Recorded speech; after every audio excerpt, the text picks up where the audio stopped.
story with the cat at Giants Stadium. And the cat is in the red zone. And the cat runs into the end zone. That is a touchdown. That was kind of a strange one. I mean, you do get a lot of assignments where, like, when they're describing the assignment to you, you're like, are you serious? To do a follow-up story on the story about the game, they wanted me to go to Giants Stadium and find the cat.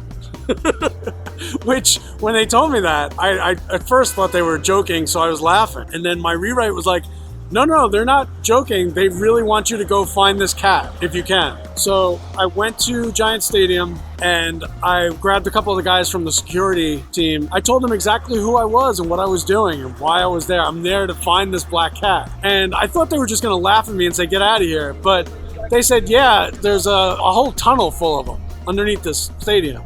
He's like, they feed them. They got guys here who get like paid to feed them.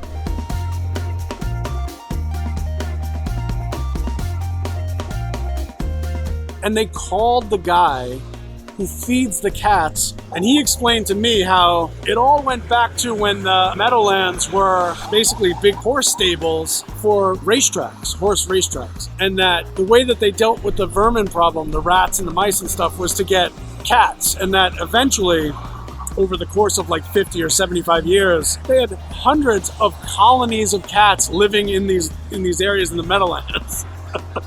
These guys, he was one of them, their job is to go out and feed these colonies of cats. So he brought me out and showed me where they hang out, and he was going with buckets of dry food, cat food, and going out and feeding all these cats. And I'm like an idiot looking around for where's the black cat that was on the field.